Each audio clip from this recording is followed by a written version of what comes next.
Benatar today, but Sarah is home with an ill child, an ill husband, and her back went out. So I said I'd fill in. So today I'm here not as your county recorder, I'm here as a candidate and a proud Democrat running for re-election. So since it's a candidate thing, I'll give you a little bit of background about myself. I have 32 years of election administration experience. I've worked in 3 states, Nebraska, Minnesota, and then ended up here in wonderful Coconino County, Arizona. You're going to talk to them too. Came here in 2003 to be the election administrator, was elected recorder by you wonderful people in 2012, re-elected in 16, and then I am running again. So, I've served on numerous state and federal task forces on a number of election issues.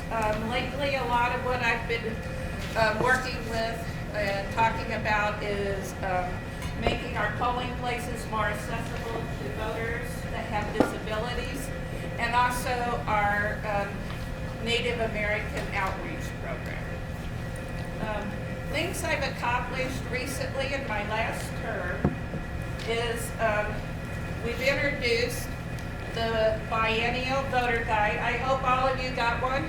Yes. So, and one thing I wanted to point out in here, I don't know if people knew, inside it was an area with specific information for you. You can punch that card out and it can be used as an ID to vote early in person or at the polling place. So also, if you talk to people, they can take a picture of it on their phone, and when they go to the polling place, they can just show the picture. Same thing with the other IDs. We've opened in 2018 a flight staff ball office prior to elections. That office is going to open again. It's on February 1st. We're in a different location this time. We're next to Dillard's in the old Payless store. So we're centrally located, it's larger, and I'm very excited about that. Yeah. And we're going to be sharing that space with our wonderful county treasurer. Sarah Benatar is going to have people out there at tax time, some of her staff, and also our wonderful assessor, Armando Reese, is also going to have people out there. We're also offering the space to the county complete count committee that they can have census information out there to try and get people counted. You know, the census is so important, and it's important to voting and for money. So April 1st, we have got to make sure we count everybody in this county. So, let me see. Oh, we've also introduced vote centers. We did that in 2018. We're going to have the same 3 vote centers this year. So in addition to having a polling place assigned specifically to your precinct, a voter can go to one of the 3 vote centers. It's to the city, the mall, and NAU Skygo. And at the November 2018 election, 20% of the voters that voted on election day voted at one of the 3 vote centers. So it was very well received.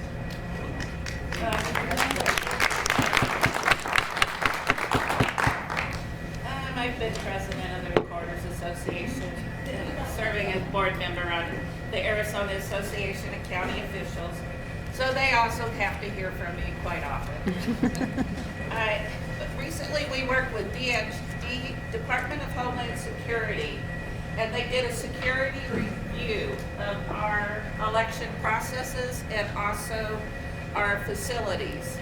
And we are going to be getting a $152,000 PAVA grant to improve our security things for elections. I'm not going to go into detail because it's security, and we don't tell people what our security things are. But we're very pleased about that. And we replaced our aging voting and tabulation equipment, and it will be used in the PPE. So something I should mention on the PPE. We will only have one ballot style for the entire county. So it means there will not be precinct results. I'm sorry about that, but that has to do with our state voter registration system, which is giving us a few problems, and not on, it's just how we can be, essentially consolidate and report and do things. So you'll know who won countywide, but it won't be by precinct. Goals for the future. I want to get a vote mobile. It's a mobile voting vehicle that we can drive around this huge county and offer early voting and voter registration. Great. My wonderful colleagues here, Lena Fowler on the Board of Supervisors, feel free to lobby her. If you make it a lunch wagon too. Well, we got the idea from the taco trucks. That's like, so, looking at doing this summer a one-day training on a Saturday, gonna call it Election College, kind of a take on Electoral College, to go over all things in election, on administering an election. And I'd encourage you guys to participate in that. Continue to fight the terrible legislation that seems to be coming out and going to come out in our legislature. Our Miss Queen of Voter Suppression, Senator Ugenti Rita, is already talking about adding additional language on the ballot for initiatives that basically says, if you vote for this, it will take 3/4 of the vote, the legislature, to change it. She doesn't believe you're smart enough to figure things out on your own. So that's going to make our ballots longer, and it's not needed. And she's also introducing legislation that if you do not sign your early ballot, we cannot contact you and allow you to correct it. So fight that. That's SB 1032. Kelly Townsend, a representative, is introducing a terrible bill which says that a school ID can never be used for ID to vote. And it also eliminates all the non-photo IDs that we currently accept from the list of what we can accept. So it's to make it more difficult to vote.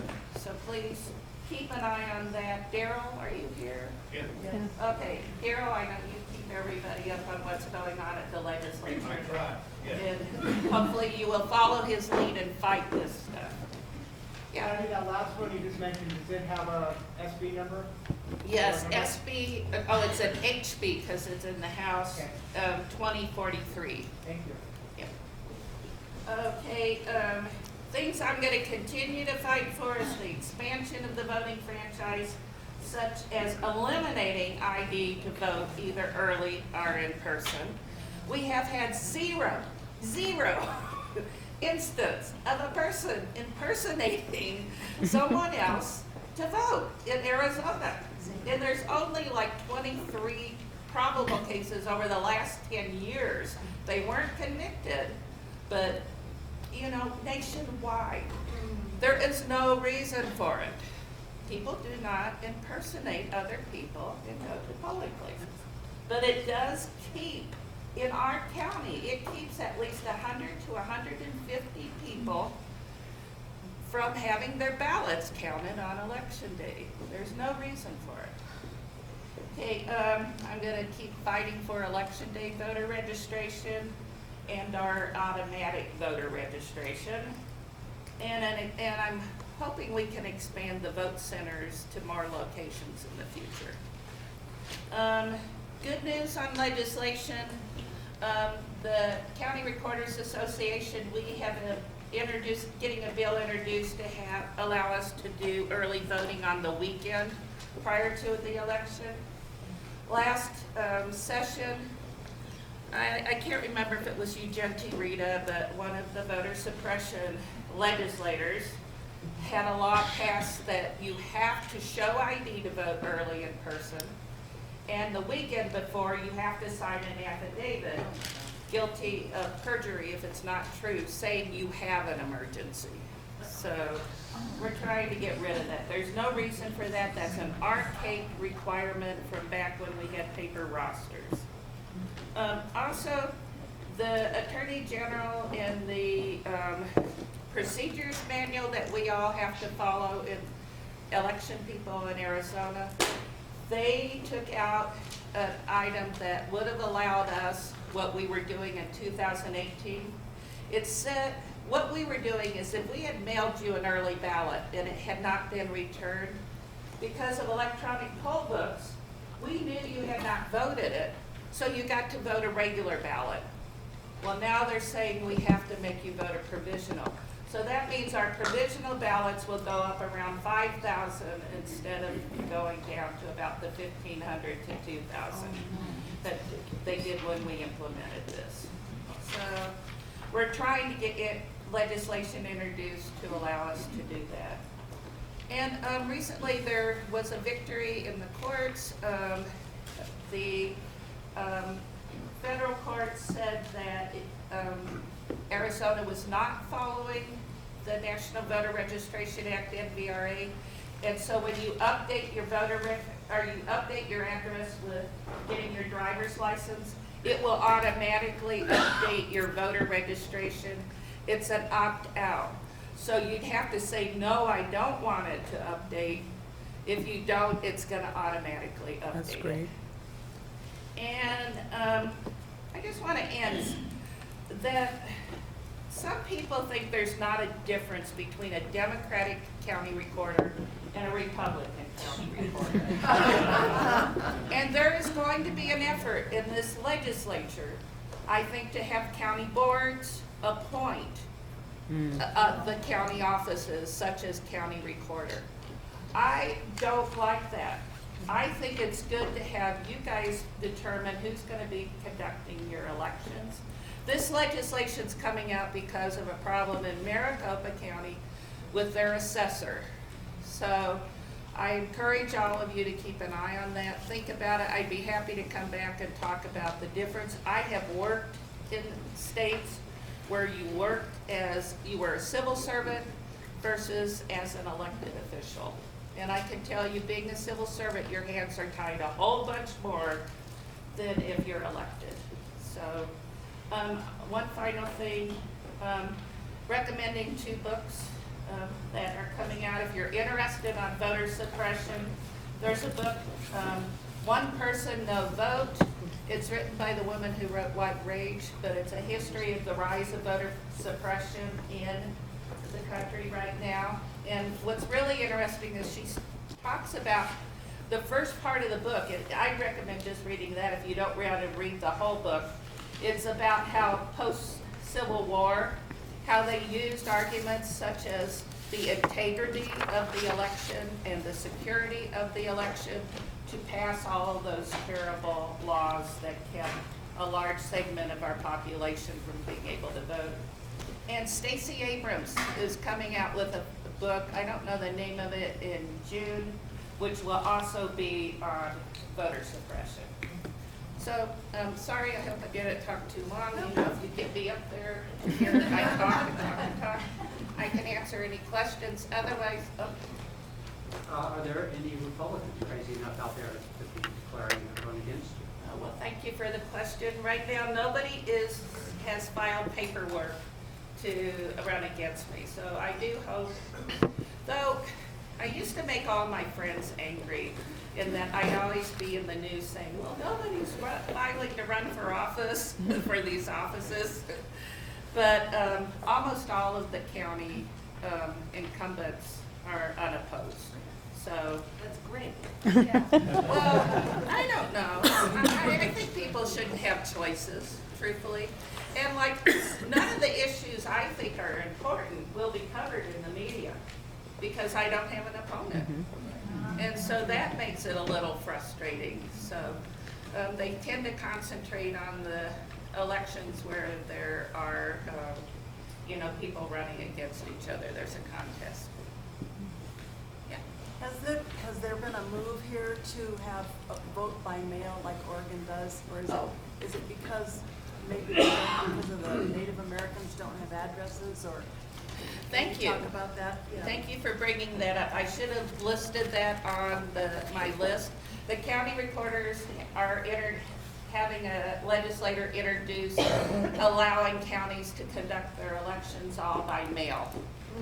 We've introduced it, I think, the last 4 or 5 sessions, and it never gets even a hearing. But I do think, I'm a strong proponent for voting by mail only if there's a requirement that you have to have voter assistance sites on election day staffed the entire time as the polling places would be open. Because you can't mail an interpreter with the ballot. And so we need to have that language assistance. So, thank you. You're welcome. There you